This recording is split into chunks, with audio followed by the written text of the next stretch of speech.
But the main question is also why, or is there a need that we actually introduce the digital euro? Because we do have digital payments already. There's a lot of options where you can pay digital. You can pay by card, you can use PayPal, you can use Visa, credit cards, whatever. You can pay with cryptocurrencies. It's all there. So the question is there really a need for a new digital means of payment to be introduced? And my opinion is that this need is not really clear. It's not really clear what the added value of this very project actually is. What's your take on that? Well, I think people are really confused about this because the European Central Bank claims it will be as good as cash, and it obviously isn't, because the basic token of cash is that it's anonymous and it's liquid freedom for us, because it's non-traceable, and it really belongs to some of the constitutions of the European countries. But the right to cash, which right now is not directly, at least on paper, endangered, but then we can see all these developments happening at the same time. All the signs on different shops here, including in Brussels, where they don't take cash anymore, where people are being pushed to use digital payments. And then in the end of the day, they say, well, this is the consumer behavior. Nobody wants to use cash. But back to the question, I do not believe it's as good as cash, because it does not provide the anonymity. And this is actually even in the official documents and the papers that the European Central Bank and the European Union, different institutions provided. So I could quote some very interesting findings that prove that it does not equal cash, and especially in terms of privacy and anonymity. And this is something that a lot of organizations and consumer protection organizations have been concerned with, because this will dramatically change the whole financial system and the whole landscape. Yeah, these are two different issues. Of course, we have the question of whether there's cash or not. Cash is, if you want perfect privacy for your payments, then cash is really the only option. Every other form of payment is traceable and can be tracked down really for long times. So if you want privacy, you have cash. Cash is the option. Now, the central bank claims that digital euro will not replace cash. You can still use cash, as you're free to use cash whenever you want.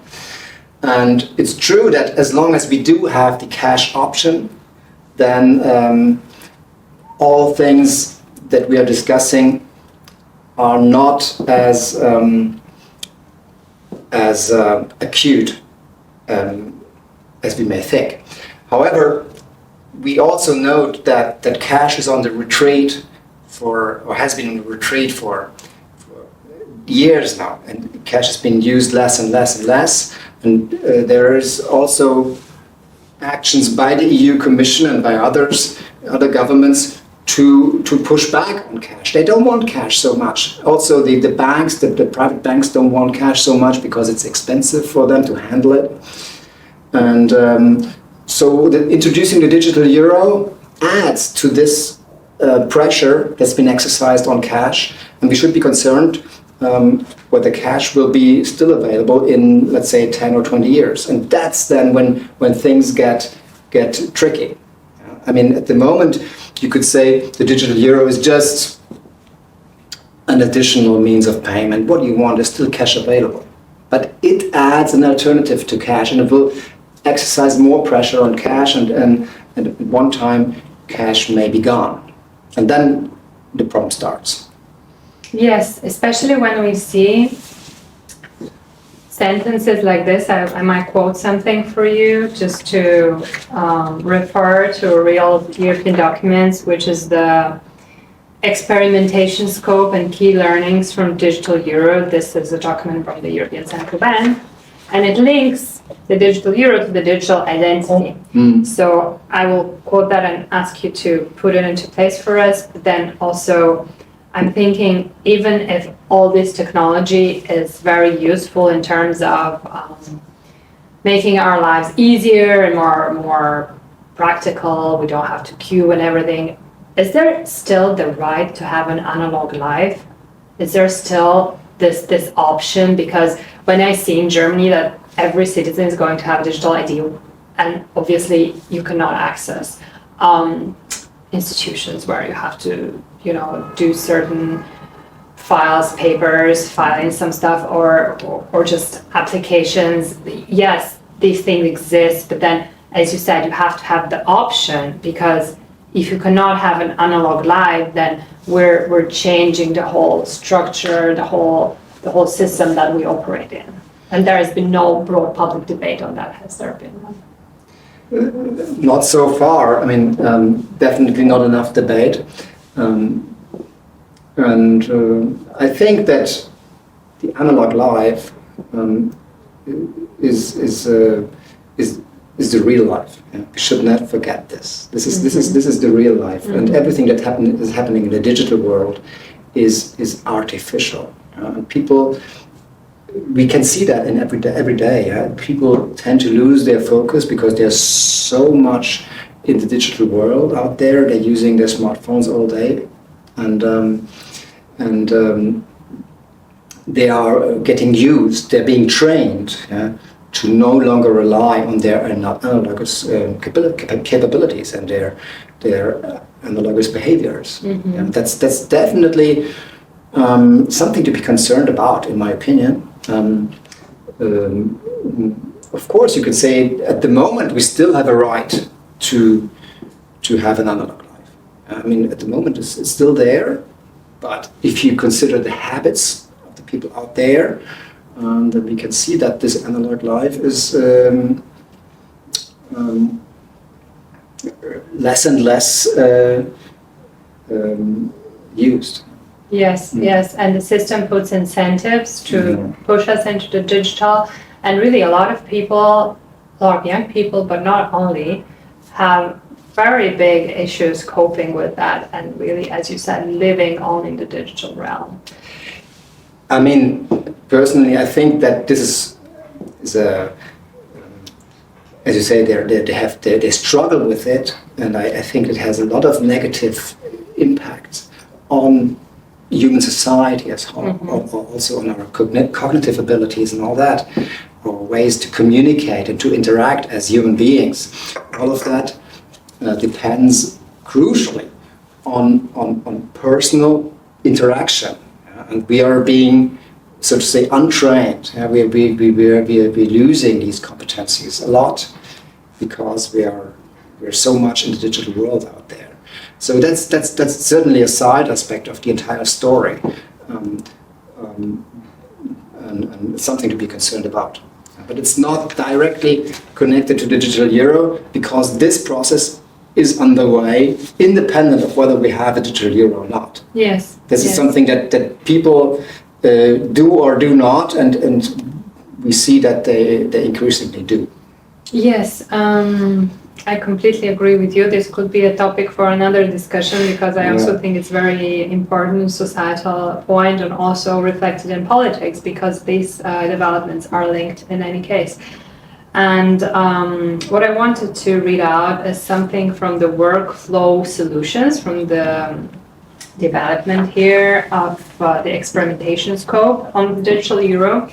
And it says that this working stream is exploring the possibility, and this is a document that I can quote to you and just give out for reference, of combining the blockchain solution for the digital euro with an existing digital identity or digital ID and digital signature component. So we already see this in experimentation mode, how the digital euro is combined with the digital ID.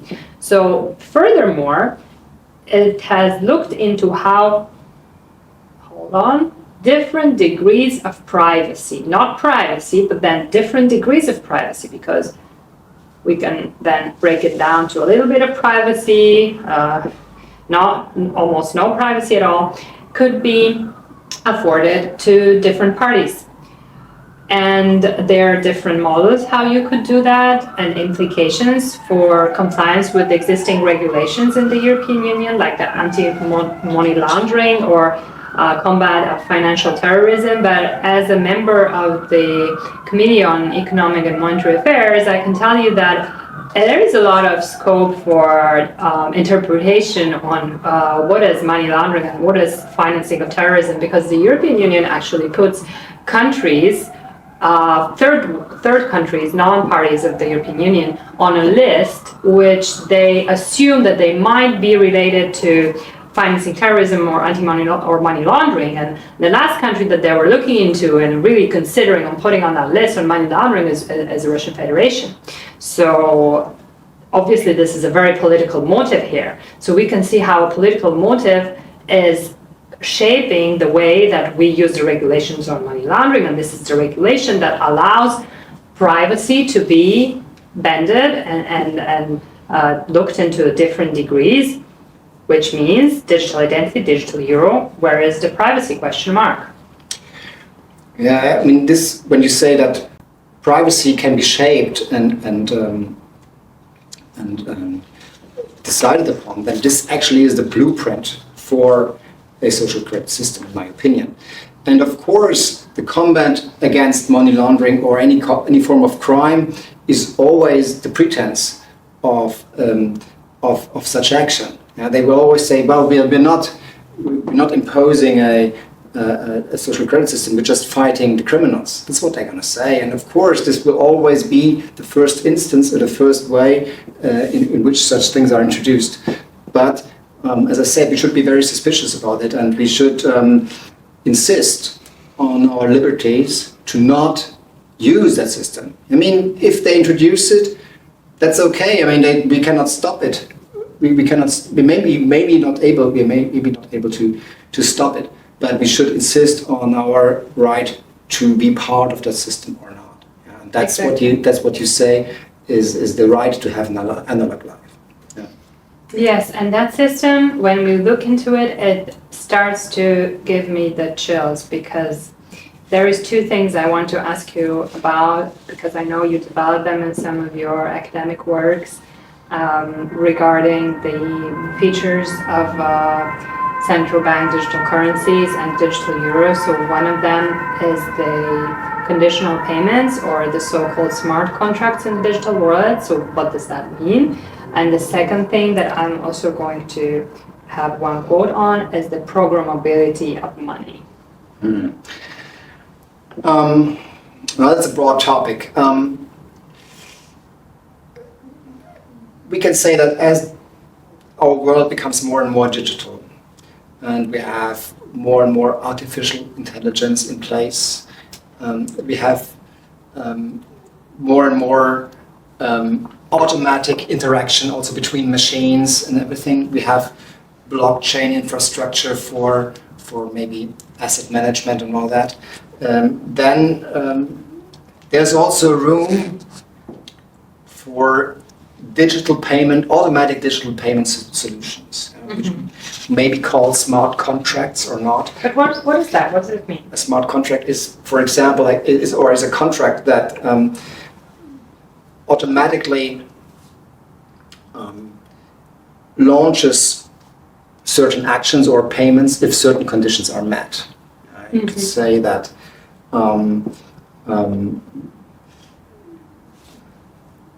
you're buying some piece of real estate, and then once you do that, all the necessary payments that you have to do to certain institutions will be launched automatically.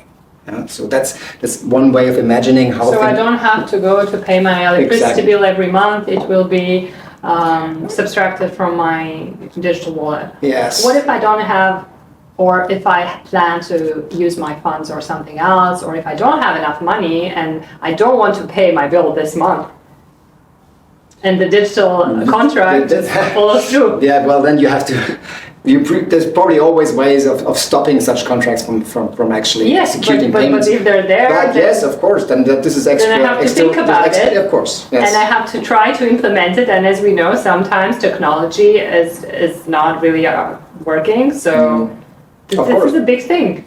Of course, it makes people will increasingly rely on such automatic contracts or payments, and if you lose your control over these, this is a little bit like the automatic subscription of some online services. Exactly. If I don't want to, or if I don't have the money, what happens? It just keeps paying. No, I don't think so. That would be nice, right? But no, I don't think so. In that case, you're probably broke. The digital euro does have, or it will have, the ability to be programmed in such a way that